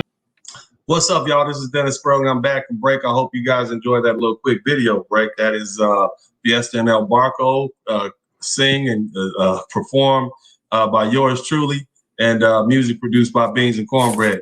Make sure you contribute to the Cash App. Jay, are you back? Jay, are you there? You're the only one that hasn't spoken yet. Jay, what's up? Talk to us. Yeah, I'm here. All right, Jay. So look, I'm gonna talk to you. I'm gonna go to Brother Ray and then Antonio. What do we as black men? Why don't we as black men collectively raise our standards? I mean, why do we need to form a union? What do we need to do? We need to raise our standards. How do we do that? In all things. Okay, so I kind of agree with your brother before. Like, You got to. I can't hear you, bro. You got to get that volume up. And make sure y'all donate to the super chat. We're going into an hour and 20 minutes, and the super chat is kind of light. I need the super chat to thicken up. Okay, we got all these black men expressing ideas. We're gonna get down to some answers. We're getting answers at this point. This is black men speaking. Nowhere else on the internet or in social media or damn near anywhere in the world are you gonna be able to tune in and hear what black men have to say. We as black American men set the trend. So what we do, the rest of the world follows. Make sure you contribute. Make sure you contribute to the super chat. Contribute to the Cash App. Show me that you appreciate what I'm doing here. But back to you, Jay. Talk to us. What do we need to do? Can you hear me now? I can hear you now. Go ahead. Okay, so I kind of agree with the brother before. We really have to get away from our current situation as far as raising our standards. We're surrounded by, outside stimuli. We're surrounded by stimuli within our own race, telling us that we need to accept the goal, anything. We need to accept anything and don't shame us. Bro, I'm gonna be honest with you, man. Like, I don't care what women tell me about me. I'm not listening. You understand what I'm saying? I don't care. You can line 100 women up and they can tell me all the bad stuff they want to tell about me. I don't care. And see, that's the attitude that a man has to take in this world. You have to set your feet, set your feet in the ground, square your shoulders, tell yourself who you are, and move forward on your own with your own plan. Like, we can no longer sit around because see, these women aren't going to change. Like the brother said earlier, the women, brother, I think he left here, but the brother said, we went one way and the women said, well, they went that way, we're going to go ours. They follow us. There's no way in hell we can expect them to change anything unless we take the lead. At some point, brothers, we are going to have to stand up and change our standards. We're going to have to decide that we deserve better. Is that what we're doing here? Is this working? Brother Ray, is this working? Are we setting a precedent now? What are we going to do? Well, I took some notes on your previous question on the idea, and I can let you know some reasons why. I wouldn't say, well, men lower their standards or whatever. We can't get it, My thing is the reason why we won't, because if a man has a problem getting rejected by women, you damn sure got a problem being rejected by society. We can start with that first. And secondly, for the women go, you know what I mean? As far as you want to be an all slim, truth be told, some men just don't like slim women. I'm one of them. It don't it's not. This is not about women. This is about men in general. Black men in general raising their standards. Okay. Now, in order for us to raise our standards, we have to raise the level of we think about ourselves. Okay. If we think we on the bottom, see everybody else though. You can say whatever you want to outside. It's all about what I think about self. That's why it's called self-esteem, self-confidence. It all starts with self. How do we go about eradicating this low self-esteem that we as black men have, thinking that we only good if we dribbling basketballs. We're only good if we make 6 figures a year. We only any good if we're 6 feet tall. Why is that? Well, how do we get around that? How do we begin to talk to ourselves and talk ourselves up and make sure we recognize who we are and that we deserve better? Well, first off, if a man you 5'6", and you Bro, think I'm just speaking generally speaking. I mean those are all the things people do to play on our self-esteem. What I'm saying is, how do we go ahead? That's why each man has to gain knowledge of himself before anything else. Before we I can pursue appreciate that. We're gonna go to Antonio LaRock, and then we're gonna go to Jay, then we're gonna go to clinical therapist. Antonio, what do you have to add on to this conversation, brother? What do we need to do to help ourselves and help our fellow brothers? Antonio, you still there? What I think that yes, sir. Can you hear me? We can hear you fine, brother. Okay. What I think that need to happen is we need to be as black men, we need to be accountable for ourselves. And once I think we're accountable not only for ourselves, but we're accountable for stuff that other people do. I mean, it seems to me as only 6% of the population in America, we're still held accountable for things that we had nothing to do with. Matter of fact, if Trump won, it was going to be our fault. But you see, Trump won, or I'm sorry, when Trump lost, it was black women, it was because of them, right? So we get held accountable for stuff we didn't even do. I don't think accountability is our problem. I think our problem is that we have collectively agreed to accept less, and that is a sickness among us. We accept less, we accept the worst. We are I mean, we are the kicking horse, we are the kicking we're the kicking mules of this society. And when are we gonna say no, enough is enough? We're gonna stand up like men because we deserve better. That's what I'm asking you. What do we need to do? And how do we get to that point? And what do we need to do now to get out of it? Shoot. What I think, what is take the path of least resistance. Link up with other people that got the same ideas and build upon that. Okay. Come up. Thank you, Antonio. I appreciate that. That's a great idea. I'm gonna get the clinical therapist. Clinical therapist, talk to us, brother. What's I going on, appreciate dog? you coming in, by the way. Oh, no doubt. Likewise, man. But listen, you actually, man, you are doing the work. You are the exemplar for this clarion call of black men that are actually coming together, reasserting themselves, but not only reasserting themselves, exemplifying standards. This pathology or this psychopathology, as you talked about, is more or less a byproduct of the womb. A lot of boys have not been used to having strong men in their family, so they're not used to it. But what you're doing and what I'm doing with the work that I'm doing as a clinical therapist, but also with the show that I run, man, we're doing it. We are engaging men. We're pushing men forward. We're giving men the onus to step their game up. But the problem is, Dennis, a lot of these young men have a negative imprint. They've been imprinted negatively by women in their family, by other men that are simps. And because of the negative imprint, they don't understand the value themselves. I think you said a minute ago about awakening the sleeping giant.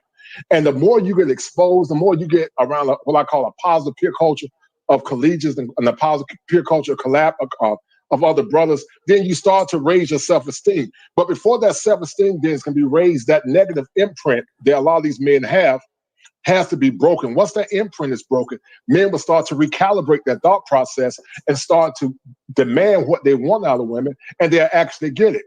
How do we break it? And this is Mr. Smalls. How do we break that? How do we break that imprint, brother? How do we do that?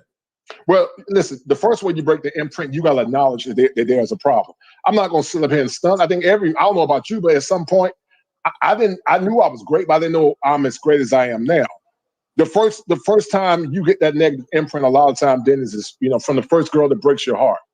But the more you start practicing and being around beautiful women like you've been around, and you start seeing the value of your intrinsic worth as a man, you start to raise your self-esteem. Like Michael Jordan hit the first shot, but the more he shot his shot, and the more he started being around other athletes, he became a better man. So we got to continue the conversation. We got to continue to calibrate our thinking process and being around other men like yourself that are actually pushing the agenda. Well, Mr. Smalls, I mean, here's the thing, and he and I know each other. I intend to be on his forum. I believe it's Saturday coming up. We're going to have this conversation. And so you guys just kind of tune in to what we're talking about here. He has helped us get down to the crux of it. I'm going to give you an example outside of relationship with women. It was my third year of law school, and I walked in the federal civil procedure class, and I said to everybody in the class, black, white, whatever, and the professor, I'm going to get the highest grade in this class. Right. What I did in that moment is I determined that I deserved better, and I determined that I was going to raise my standards. I announced it, I pronounced it, and I worked my butt off to be the best. Now, that didn't mean I got the perfect A, but I did get the highest A in that class. In other words, you know, that grade on the curve. So what I'm saying is, fellas, you have to tell yourself that you're going to raise your standards. It doesn't matter what other people tell you. It doesn't matter what your mama told you when you were 5 years old. It doesn't matter what them knuckleheads told you were gonna be. Your mama said you wasn't gonna be nothing. Your daddy, your uncle. It doesn't matter. You have to make it up in your mind that you are going to be great, and then you'll stop accepting less. That's what I'm telling you. That's been the whole point of this hour and a half lesson that I've been talking to you brothers about. We can sit up, we can complain about what women don't do, we can complain about this, but absolutely nothing is going to change until you as men stand up and say, I refuse to accept less. I'm a man, I deserve better. I'm a child of God, and this is my earth, and I'm going to do better. That's my whole point, brothers. You got to stop making the excuses. You got to cut that out. That's not even manly to do. We accept so much. We accept so much BS from this society. They'll shoot us down in the street. Oh, man, that's messed up. Instead of going out and saying, you know what? I'm going to make sure whatever politician was in office is replaced by another politician, and I'm going to use the money that I would otherwise use for other stuff to pay whoever will do my bidding. Because at that point, when you start putting your money where your mouth is, when you start putting your time where your mouth is, when you start putting the time in to be great and be better, things will change. But as long as we sitting back, waiting for something to change, not a damn thing is going to change. We'll still be looked at as the low man on the totem pole. We've been here 401 years in the same damn position, and nothing is going to change. It doesn't matter how much education black women get. It doesn't matter how many white women and Asian women and Latino women you go get and overseas. Not a damn thing is going to change for us or our sons or for you older brothers. Nothing is going to change for these younger brothers coming up behind us until we stand up and demand more of ourselves.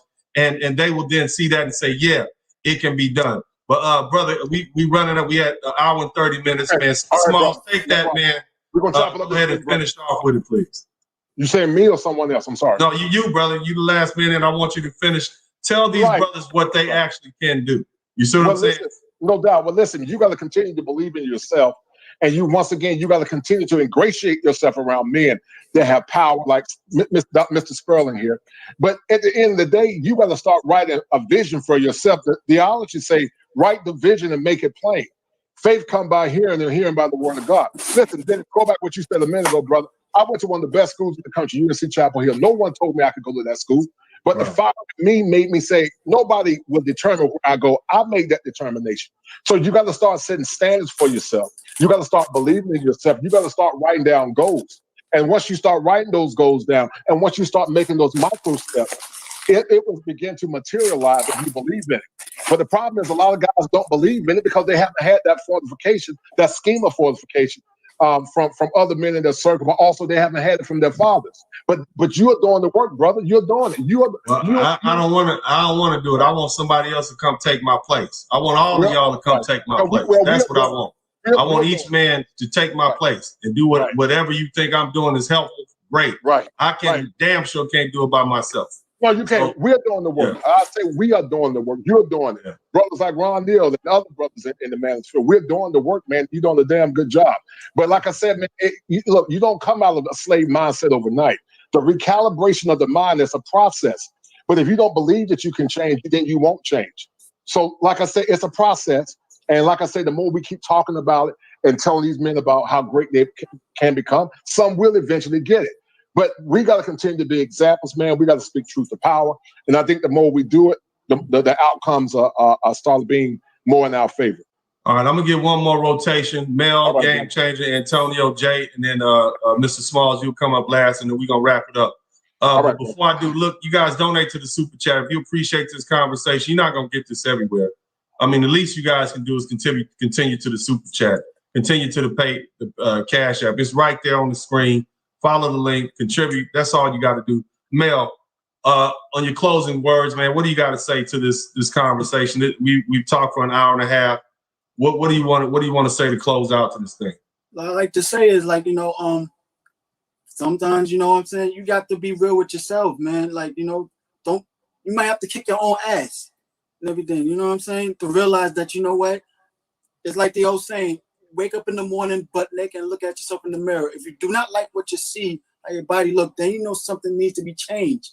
Don't feel ashamed about it, because you're practically getting your ass kicked as it is already from other people. Now it's time for you to do your own ass kicking and start changing it, man. And then not only that, once you find out, you know what, I need to change some things by myself, find out what things that you want, research it, and and also too, learn from someone that's 10 steps ahead of you where you're trying to be at. That's business tactic 101, like, you know what I'm saying? We're like, thank you so much, Mel. I appreciate you guys. You know what I'm gonna start doing? I'm gonna start getting you guys to announce where you're from too, so we can give a shout out to your cities. But Game Changer, man. You know Bronx, New York. Right? Bronx, New York. All right, boogie down. That's what's happening. I love New York, man. Game Changer. I want you to wrap it up for me, man. Close out. What do we need to? What have you learned from this conversation? Have you picked up anything? From California. So basically, their tool of choice, their tool of subjugation for Black men is shame. Right. And this goes for this comes from the women as well as their acolytes, the men, who work in their interests. Is shame. Fellas, if you want to get yourself out of this position, then don't allow them to shame you. If they call you a colorist because you do this, then just say, so I'm a colorist. If they call you a racist or a self-hater for dating a woman of a different race, then say, so I'm a self-hater. Whatever they call you don't mean nothing, because their words are useless, and they're useless because they're fat, and fat women are not women, and therefore don't deserve our love or respect. So anything they say. Well, I'm gonna disagree with that, brother, but I get you. I know you said it for emphasis. Just because they're a little over, because our grandmothers are typically overweight, and they were definitely fat women. We love them. We love our aunties, and so let's not be cruel with it. We love our sisters, but we just don't get along right now, and we don't like some of their behavior. But anyway, thank you so much. I appreciate you coming in. Antonio LaRock, talk to me, man. Has any of this inspired you in any way? Has jogged you to think in a different manner? Has it helped you out at all? Oh, yes, sir. A lot. Like I said, I've been following you a while, and I end up starting my own business myself. That's what's up, man. Yeah. And I think all about, man, you got to build yourself up. Because I was watching one of the videos, you talking about how we need to get in shape, work on your body. Once you get that done, work on your mental. I not read Machiavelli the Prince, and then 48 Laws of Power. So, reading books. Have you bought my books? No, sir, I haven't. All right. I'm going to put the link in the chat room. These are rules to live by. It's very similar to the 48 Laws of Power, but it doesn't have that demonic twist that the 48 Laws of Power. Because if you look at the 48 Laws of Power, it advocates lying and being treacherous. This is something I interpreted out of my life, and it uses a lot of biblical references. So check me out, Denise Sperling. You can find me on Amazon, Kindle. I can also provide you with a hard copy. Send an email. You could either pay it $54.99. It's a 3-part series. They're easy to get. I've sold about, I guess, several thousand copies. It's helped change a lot of people's lives. It's not just my story, it's our story. So you can find me on Amazon, Denise Sperling. And then you can also buy it by sending me an email or just paying $54.99 to PayPal or Cash App, and I'll send it to you. I didn't mean to cut you off. Go ahead and wrap up. Antonio, and then we're going to go to Jay. Huh? Can I say something real quick? Who is that? This Game Changer. Okay, yeah, but we're going back to Antonio, and then we're going to Jay, and then we're going to Mr. Smalls. Okay, so Antonio, go ahead and finish wrapping up, then we're gonna go to Jay. Okay, yeah. So like I was saying, man, we gotta build ourselves up physically and mentally, and man, don't be scared to take a change. Because everybody talking about change, but you gotta change yourself if you want stuff to be changed. That's great. I appreciate that. Okay, Jay. Jay, unmute yourself. I know you just got back in here. We can hear you now. Hello, are you there? Can you hear? Let's test sound check for you. I'm here. Can you hear me?